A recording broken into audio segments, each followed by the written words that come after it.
Hello and welcome to our YouTube channel Shri Keteshwar and Childcare Academy. In today's session of class 9, we are going to continue our chapter which was started in our previous session. The title of the chapter was The Sound of the Music. In this chapter we were discussing about a little girl named Evelyn Green. She was deaf, but she played music extremely beautiful. We have already talked about her in our previous chapter and how she has started her journey to become a musician. Are going to study further in this section. What problems she has faced in her life and how she came to resolve them into opportunities. Like in our previous session, we have discussed that Evelyn Green was a little girl when she was losing her hearing gradually. Slowly, her hearing was lost, and when she came to know about it, she was determined to live a life like a normal person. She thought that I can do it and I can live a normal life. I was impaired, but at least I will fight it with it. Let's see, चलिए देखते हैं, move on करते हैं हमारे revision section की तरफ। पहले revise करते हैं प्रीवियस सेक्शन का जो हमने पढ़ा था, और उस प्रीवियस सेशन को रिवाइज करने के बाद हम लोग वापस थोड़ा ग्लॉसरी लुक आउट करेंगे। ग्लॉसरी के बाद हम लोग हमारा स्टार्ट करेंगे रीडिंग सेशन। चलिए रिवीजन सेशन के अंदर हम लोग आते हैं, और रिवीजन सेशन के अंदर हमारा जो पहला रिवीजन पोर्शन के अंदर रिवीजन जो है वो है Evelyn lost her hearing gradually. Evelyn की जो हियरिंग थी, जो सेंस ऑफ हियरिंग थी, वो ग्रेजुअली लॉस्ट हुई थी, यानी एकदम खत्म नहीं हुई थी। Suddenly she became deaf. She lost it gradual time के साथ, process के साथ, slowly she learned. When she was little girl, she was in school. जब वो स्कूल में थी, छोटी थी, तो बहुत सारे लोग उसको मतलब धीरे धीरे उसके साथ वो हो रहा था, चीजें प्रॉब्लमेटिक हो रही थी उसके साथ। फिर suddenly she realized that she is losing her mother actually notified this, and the principal called the mother and mistress and asked her to take her to an specialist. She was determined to live life like a normal person. वो determined थी, Evelyn determined थी कि I am just going to live my life as normally other people do. Once a girl was playing a xylophone, she also wanted to play that xylophone. She also wanted to learn that music. So she decided that whatever happens, but she will live like a normal person. She will pursue her music. Music classes and try to get whatever in the way. When she came to Royal Music Academy, many of the teachers discouraged her that she is deaf and she cannot do well. But one of the percussionists, the one who can beat tablas and drums, who produces music through tablas and drums. So Rob Fox, his name was Rob Fox, spotted her potential in music. He spotted her potential that yes, this girl can do, this girl can achieve anything. So he decided to help her. He encouraged her to pursue the music field which she wanted to. And then Rob Fox, what he done? He made two different notes on two drums. ठीक है, दो अलग-अलग drums पे उसने दो notes अलग-अलग बनाए, और उसे कहा, किसे कहा? एवलिन को कहा कि try to feel it some other way. Don't try to listen it, but try to feel it some other way. किसी और तरीके से इसको क्या करो? फील करने की कोशिश करो। सुनो मत इसको, बट फील करने की कोशिश करो। तो जो ड्रम्स के बीट्स बज रहे थे, तो बीट्स की जो वाइब्रेशंस होते हैं, वो जो वाइब्रेशंस उसमें से प्रोड्यूस हो रहे थे, Evelyn started feeling the vibrations. जो हायर नोट था वो अपर बॉडी को फील कर रही थी from her waist to upper body, और जो लोअर नोट था she can feel through her lower body. इस तरीके से she was doing the practice again and she started learning. She came to know the different body parts of her is feeling the vibration of different music. Evelyn came to know that she can feel the different notes of music with different body parts. अलग-अलग body parts से वो सीख सकती है, पहचान सकती है कि कौन से notes चल रहे हैं। तो इस तरीके से एवलिन ने क्या किया, काफी अच्छे और बेहतर तरीके से डिटरमाइन होकर फोकस करके rest in history hard work के साथ अपने एनकरेजमेंट के साथ डिटरमाइन होकर अपने काम को करती गई, और करते देखा आपने कि एवलिन आगे सक्सेसफुल म्यूजिशियन थी। और आप जानते हैं इस प्रकार की चीज़ को, you can just find it out on Google and search it out. चलिए, let's move on towards the today's session, and before beginning towards today's session, we are going to study the level of glossary and find out some keywords which will be helpful for us in the reading of text. So let's do it. Audition gave a short performance so that the director could decide whether he was good enough.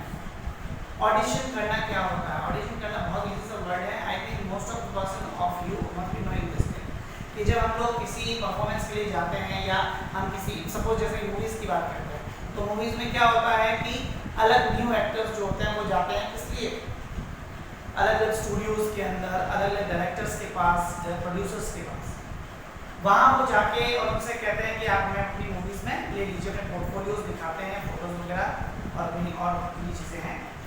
Then उनसे बोला जाता है कि आप audition दीजिए। Audition देने का मतलब हुआ you just perform something for us, okay, you perform a little act so that we can find out that are you very skilled or talented in that particular zone or not.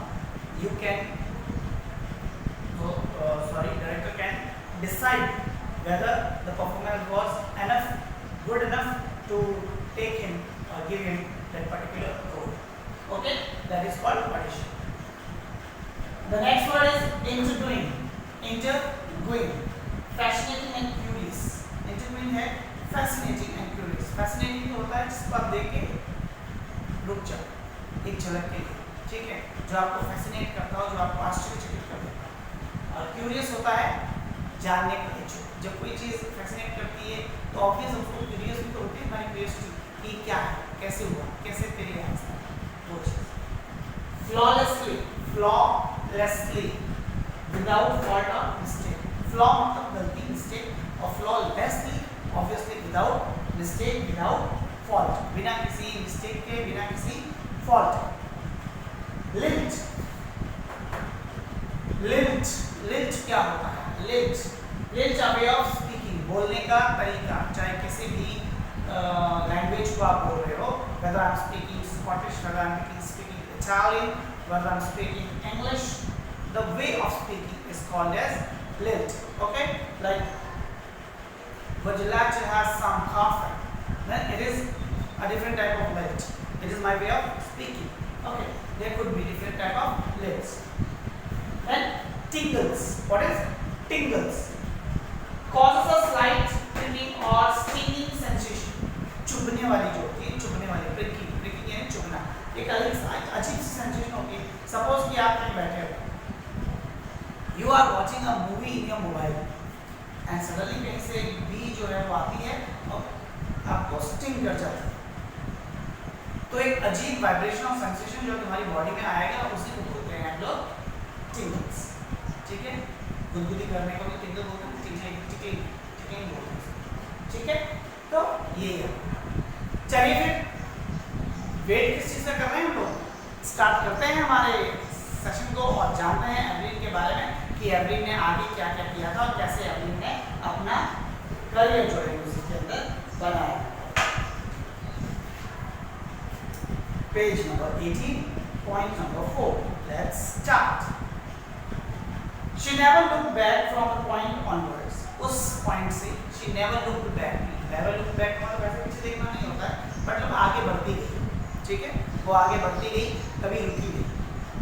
She toured the United Kingdom with a youth orchestra, and by the time she was 16, she had decided to make music her life. She toured the United Kingdom. United Kingdom, obviously England. तो England पे tour करने के लिए वो एक youth orchestra है, youth orchestra था उसके साथ, और साथ में उस समय जब वो 16 की थी, तो she had decided this कि I'll make music my life. यानी म्यूजिक जो है उसकी जिंदगी है और म्यूजिक को उसको वो अपना जिंदगी बनाएगी। She auditioned for the Royal Academy of Music and scored one of the highest marks in the history of academy. क्या हुआ? उन्होंने ऑडिशन किया रॉयल एकेडमी ऑफ म्यूजिक के अंदर एडमिशन के लिए, उसने क्या किया? ऑडिशन किया वहाँ पर, और जैसे ही उसने ऑडिशन किया वहाँ पर, तो she was one of the person who scored highest marks in the history of that academy. उस एकेडमी की पूर्ण इतिहास में वो एकमात्र ऐसी व्यक्ति थी, परफॉर्मेंस थी उसकी कि सबसे हाईएस्ट मार्क्स उस पूरी हिस्ट्री इतिहास में उस इंस्टीट्यूट की उसको मिले। She gradually moved from orchestral work to solo performances. धीरे जब वो ऑर्केस्ट्रा के साथ बजाने लगी, ऑर्केस्ट्रा के साथ फीलिंग और लर्न करने लगी, slowly she started to work solo performances. पहले तो वो ऑर्केस्ट्रा के अंदर परफॉर्म कर रही थी, साथ में किसी न किसी ऑर्केस्ट्रा के साथ बोलना बजाना, ठीक है। ऑर्केस्ट्रा क्या होता है? Band of music. तो म्यूजिक का बैंड होता है, उसके साथ कार्य करना होता है, उसी को हम लोग ऑर्केस्ट्रा कहते हैं। क्या कहते हैं?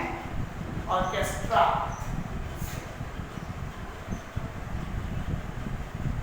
Orchestra is type of band area ये, जिसके अंदर वो एक साथ काम करते थे, ऑर्केस्ट्रा में वर्क करते थे। बट ग्रेजुअली से started to perform solo. Solo perform करना यानी अकेले, और पूरा शो खुद का होता था, पूरा का पूरा शो पे खुद अकेली परफॉर्मेंस करती थी। ग्रेजुअली वो भी धीरे धीरे हुआ, ठीक है। At the end of her 3-year course, she had captured most of the top awards. ठीक है, at the end of 3 years course, अब जैसे कोई भी कोर्स हम लोग लेते हैं वो 3 years का होता है, जैसे डिग्री हमारी ग्रेजुएशन डिग्री होती है, वो कुछ डिग्री 3 years की होती है, कुछ 4 years की होती है, उस तरीके से। तो जैसे उसका भी 3 years का कोर्स था, 3 years के म्यूजिक कोर्स के बाद में जो टॉपेस्ट अवार्ड्स थे वो ऑलरेडी जीत चुके, वो सारे टॉप अवार्ड्स जो है वो she gathered all the top awards and she one every top award. And for all this, और इस सब के लिए Evelyn won't accept any hint of heroic achievement, और इसके लिए कोई heroic achievement का hint नहीं लेती है Evelyn नहीं कहती है कि इसमें कुछ भी heroic था, ठीक है। heroic यानी heroism दिखाना, ऐसा कुछ भी इसमें नहीं था। There was nothing like this. If you work hard and know right to the top where are you going, you will get there. Evelyn कहती है if you work hard, Evelyn कहती है you work hard and know where are you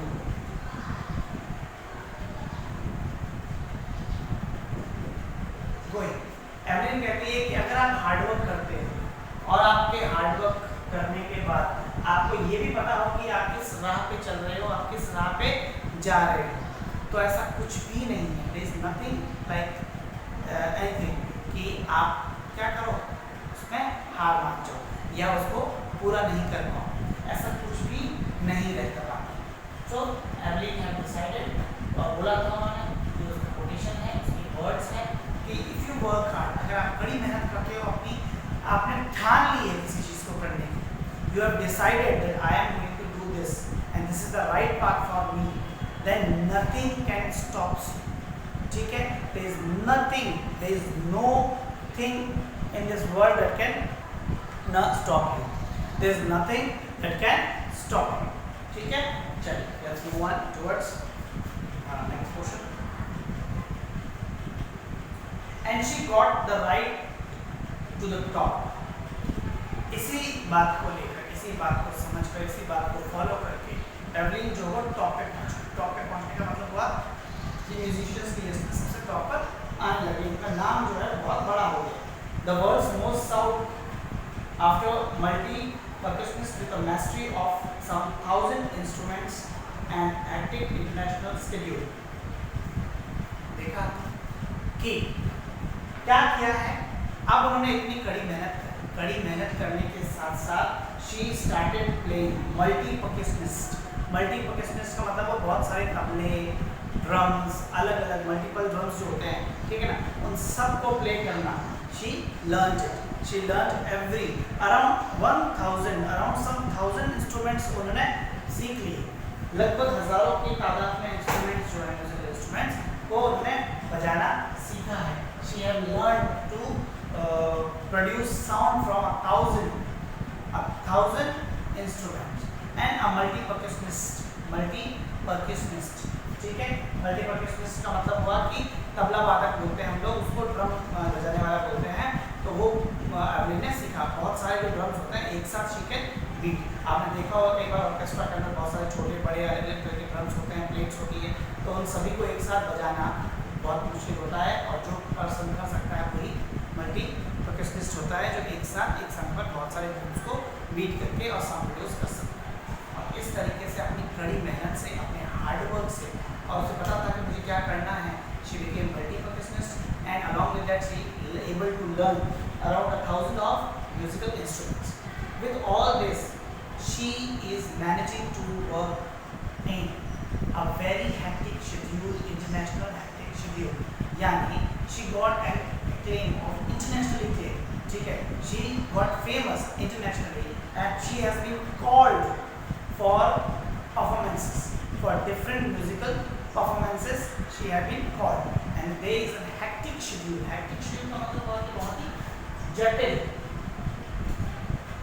सांस लेने की फुर्सत नहीं है उसको, ऐसा शेड्यूल है उसका कि वो पूरे एक एरिया पे एक इंटरनेशनली जाके क्या कर रही है, परफॉर्मेंस दे रही है।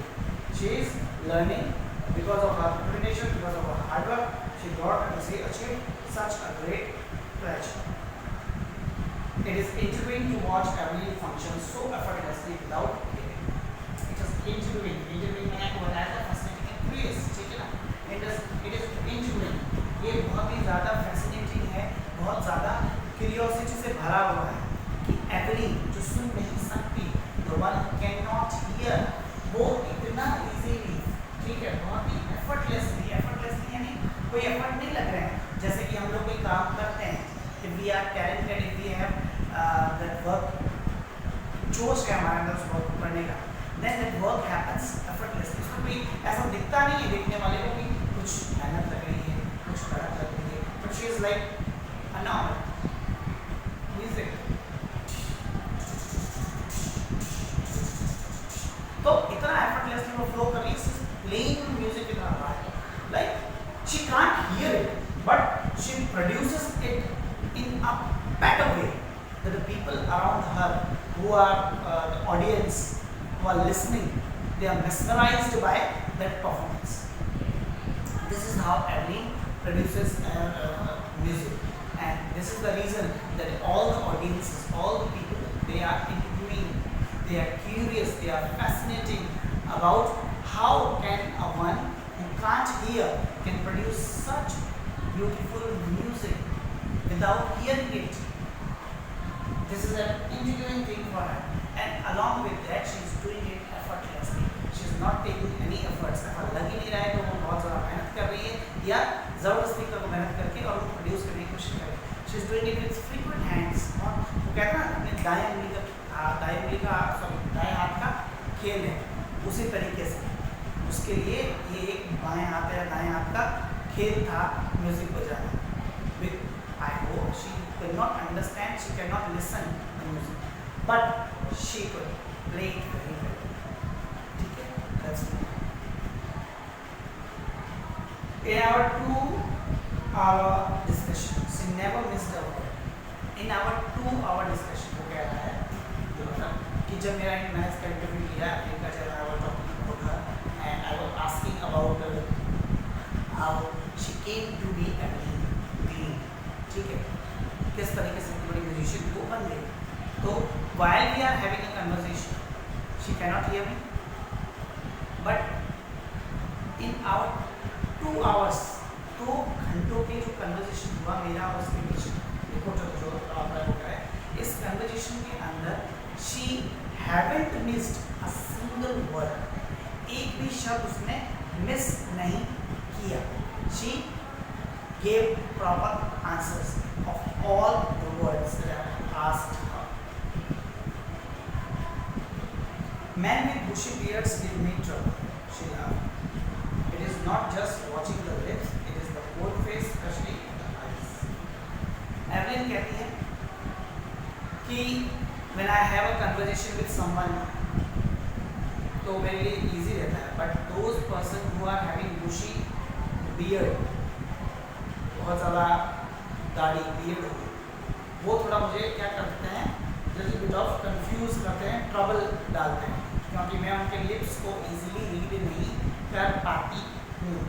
तो जिस तरीके से मैंने बोला, तो आपके सामने जब कोई बोलता है तो आप उसकी जब लिप्स पढ़ लेते हैं, लिप्स पढ़ने की आपको हेल्प करती है, तो यू कम टू नो कि वो क्या बोलना चाह रहा है। Through your lips you can tell us. तो मेरे लिप्स से आपको पता लग गया होगा कि मैंने आपको क्या बोला है, क्योंकि आप इजीली गेन कर पाते हो उस चीज़। ठीक है, तो वो कहती है और हंसती है कि मैन विथ बुशी, बुशी यानी जिनकी दाढ़ी है बहुत ज़्यादा, उन लोगों से थोड़ा मुझे डिफिकल्ट होता है। और सिर्फ लिप्स ही नहीं, she watches the whole face, specially eyes, आंखों को देखती है वो specially. She speaks flawlessly with Scottish lilt, Scottish lilt, lilt यानी तरीका, अपना वे। स्कॉटिश लिट में वो बहुत ही इस तरीके से बोलती है, उसका वे है, स्कॉटिश वे है बोलने का, the way of speaking is Scottish. My speech is clear because I could hear till I was 11, she says. वो कहती है मेरी जो स्पीच है बिल्कुल क्लियर है। स्पीच क्लियर क्यों है? क्योंकि 11 वर्ष की उम्र तक मैं आसानी से क्या कर पाती थी, सुन पाती थी। तो जब मैं सुन पाती थी तो मेरे लिए कोई दिक्कत होती नहीं थी। आई वुड ईजिली लर्न, मैं आसानी से सीख जाती थी, आसानी से लर्न करती थी, आसानी से बोल पाती थी। तो इसी वजह से मुझे जो सुनने की कोई प्रॉब्लम नहीं है, क्योंकि 11 वर्ष तक मैंने लगभग सारे वर्ड्स जो है इंपॉर्टेंट लाइफ के वो सुन लिए थे। She says, but that doesn't explain how she managed to learn French and master basic Japanese. 11 वर्ष की उम्र तक वो बहुत उसके लिए मतलब इजी था कि वो सीख गई थी। बट एक 11 वर्ष का बच्चा जापानीज और फ्रेंच तो नहीं सीखा होगा शायद, ऐसा वो बोलता है। मगर ये चीज़ वो कहता है कि एक्सप्लेन नहीं करती है कि आप जो फ्रेंच और जापानीज जिस पे आपकी मास्टरी हो चुकी है, इतना फ्लॉलेसली आप बोल लेती हैं, विदाउट एनी मिस्टेक आप बोल पाती हैं, तो वो चीज़ कैसे कर पाती हैं? आपने फ्रेंच और जापानीज जो है कैसे मास्टरी उसमें की। ठीक है, तो उसने क्या किया, एवली ने म्यूज़िक तो सीखा ही सीखा, साथ में फ्रेंच और जापानीज दो लैंग्वेज जो है उनको भी बहुत अच्छी तरीके से सीख के उस पर मास्टरी हासिल की है। She worked very hard to achieve what she wanted in her life. She never looked back then. Like already she said कि if you work hard and you know where you are going, अगर आप work hard करते हो और आपको पता है कि आप कहाँ जा रहे हो, तो there is nothing that can stop you. There is nothing that can stop you. ठीक है, एवलिन जो है स्लोली उसने ऑर्केस्ट्रा से अपना काम बढ़ाते बढ़ाते सोलो परफॉर्मेंस पे आ गई, और अब एक टाइम ऐसा आ गया कि बहुत सारे अवार्ड जीत चुकी है वो। ठीक है, अलॉन्ग विद दैट उसका इतना हैक्टिक शेड्यूल है कि आप कह नहीं सकते, बहुत ज़्यादा एक्टिव और इंटरनेशनल शेड्यूल है उसका वो भी। अलॉन्ग विद दैट म्यूज़िक जो बजाती है, जो ऑडियंसेस हैं वो इतने फैसिनेट हो जाते हैं एवलिन से कि मतलब वो उनके लिए मतलब वो हो जाता है कि वाओ कैसे, हाउ, मतलब कोई व्यक्ति जो सुन नहीं सकता वो इतने खूबसूरत तरीके से, इतने प्यारे तरीके से, इतने अच्छे तरीके से कैसे म्यूज़िक को प्रोड्यूस कर सकता है, कैसे म्यूज़िक को बजा सकता है, and she is not able to hear herself. So until today we have completed our chapter, and from tomorrow onwards we are going to continue this and find out something more related to Evelyn, how she managed and how she was working. So I hope you have got it for today's session. Evelyn जो है वो royal academy में 3 साल पढ़ी, 3 साल पढ़ने के बाद म्यूजिक पूरा लर्न करने के बाद टॉपेस्ट अवार्ड उसने जीते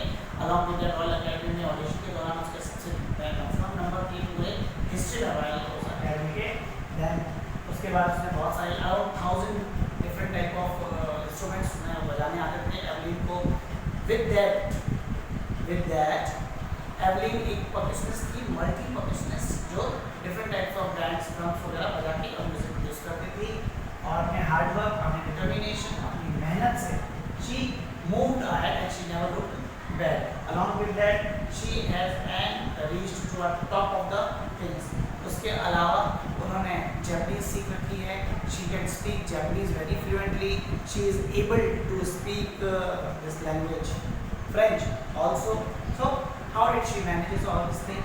She used to read lips and watch eyes of the person whom she is having a conversation. जिसके साथ भी एवलिन कन्वर्सेशन करती है, उस व्यक्ति के साथ कन्वर्सेशन के दौरान उसकी आंखों पर स्पेशली और उसके होठों से वो पढ़ लेती है, पहचान लेती है कि वो क्या बोलना चाह रहे हैं या क्या बोल रहे हैं। तो यही तरीका था एवलिन का। आगे हम लोग कल बात करेंगे एवलिन के बारे में। तब तक आप सभी को good bye and take care, stay home, stay safe.